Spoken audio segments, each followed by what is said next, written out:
Yang kemarin kan sudah ada hak jawab juga, terus ternyata dijawab lagi pihak lawyer dari Pak Haka melihat terkait somasi itu. Ini gimana nih mungkin setelah mendengar statement dari lawyer Pak Haka sendiri? Baik teman-teman, jawaban somasi itu sampai hari ini belum kami terima yang by dokumennya ya. Baru tadi kita buka jawaban somasi by email ya Pak, by email itu masih kami pelajari. Tapi berdasarkan jawaban itu ada fakta-fakta yang tidak kemudian berkesesuaian. Misalkan saja mereka menyatakan bahwa Teknopi menyebarkan data pribadinya Pak Haka. Maka silakan saja buktikan data pribadi mana yang dilaporkan, terus melanggar undang-undang mana. Gitu. Kalau somasi kami sudah sangat tegas ya dan jelas bahwa kami hanya meminta pertanggungjawaban terhadap 3 hal. Yang pertama, silahkan buktikan terhadap adanya dugaan video terlarang ya antara Pak Haka dengan Teknopi. Itu. Yang kedua, video yang kemudian menyatakan Teknopi di atas kursi roda dalam keadaan mabuk parah itu juga. Karena 2 dokumen itu penting bagi kami. Ada dan tidak adanya dokumen itu merupakan tindak pidana.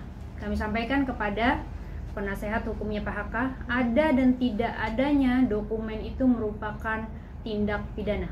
Karena apa? Mendokumentasikan orang lain tanpa izin dan tanpa hak merupakan pelanggaran hukum pidana. Jika memang mereka menyatakan itu ada ya, dan itu sudah dikonfirmasi di media ya, mereka meyakini bahwa itu ada. Jadi nanti di kepolisian silahkan tunjukkan itu kalau berani menunjukkan. Gitu. Tapi kalau tidak ada, justru lebih parah lagi. Artinya memang penggiringan opini untuk menghancurkan Teknopi ya di media yang sedemikian rupa, secara sistematis dan secara terstruktur gitu ya. Kenapa kami sampaikan begini? Karena somasi itu memang langkah hukum yang kami lakukan. Ada hal-hal yang sebenarnya orang umum lainnya tidak mengetahui apa maksud dan tujuan dari somasi itu. Kami sampaikan maksud dan tujuan somasi itu selain untuk klarifikasi juga memancing pihak sebelah mengeluarkan apa yang mereka miliki. Buktinya, faktanya itu terjadi keluar security yang teman-teman saksikan ya. Security yang kemudian yang sangat hafalnya terhadap kejadian. Sedangkan kejadian itu 3-4 tahun yang lalu. Gitu ya. Saya meminta teman-teman sebenarnya mencari ya Pak, security itu namanya, siapa? Alamatnya di mana? Bener security nggak tuh? Gitu ya, sehingga harus kita apresiasi karena memang IQ-nya sangat tinggi mengingat ya, menghafal kejadian 4 tahun lalu ya secara detail ya. Bahkan muntah-muntahnya ya, yang dinyatakan bahwa Teknopi muntah apa segala macam, beliau ingat. Tapi selain sisi itu sebenarnya ada, kalau teman-teman melihat itu, ada sisi lain yang tidak berkesesuaian yang dikeluarkan oleh saksinya Pak Haka, yaitu security itu terhadap pernyataan Pak Haka. Salah satunya adalah security itu menyatakan bahwa kamar yang ditempati adalah kamar tempatnya Teteh menyimpan ODGJ yang sedang dalam perawatan. Itu ya, yang pertama. Sehingga apakah mungkin kemudian Teteh dengan Pak Haka berada di ruang sama-sama ya, berada di ruang yang di dalamnya ada beberapa ODGJ. Itu yang pertama. Terus yang kemudian security ini bertindak untuk dan atas nama siapa?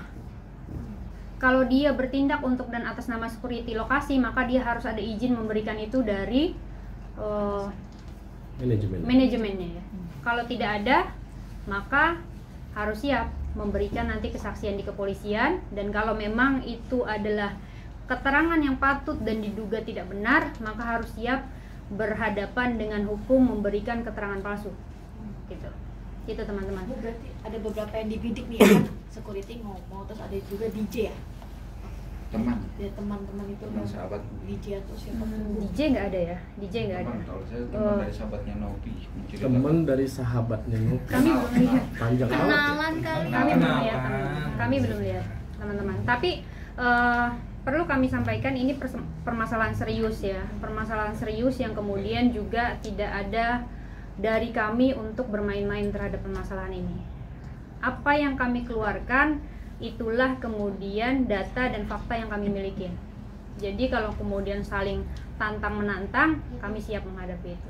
Silakan kemudian dibuktikan. Setelah dapat ini kan sudah dapat dikirim by email ya, mungkin akan dipelajarinya seperti apa, dan kedepannya langkahnya kan ditantang. Jika ingin melaporkan silakan dilaporkan. Mungkin dari RT Novi seperti apa nih? Tentu ada mekanisme terhadap pelaporan karena ini jarak jauh teman-teman. Perlu kami sampaikan ke teman-teman, mungkin ada sebagian orang yang sudah paham terhadap hal ini, bahwa kenapa harus ada somasi, karena pelapornya jarak jauh gitu ya. Jadi ada somasi, tentu pasti akan laporan itu berada di pusatnya kepolisian, di Mabes Polri atau di lokalnya sana ya, di Polda Jatim. Nah itu yang kemudian makanya perlu langkah somasi 1 dan 2, dan itu akan kami tempuh.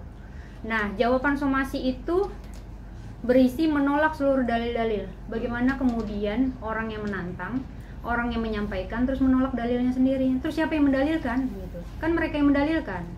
Silahkan dibuktikan. Gitu. Dibuktikannya bisa melalui kami secara pribadi kalau memang kemudian tidak mau melanggar undang-undang, atau kemudian melalui kepolisian. Silakan, nggak apa-apa. Tapi kami tekankan, ada dan tidak adanya video itu merupakan tindak pidana yang dilakukan oleh pihak HK, gitu ya. Tolong dipelajari undang-undang terkait terhadap hal itu oleh kuasa hukum PHK. Karena mendokumentasikan, menyimpan, apalagi mendistribusikan terhadap PH-nya sendiri, itu merupakan tindak pidana yang ancaman hukumannya di atas 5 tahun penjara. Gitu. Oke, cukup.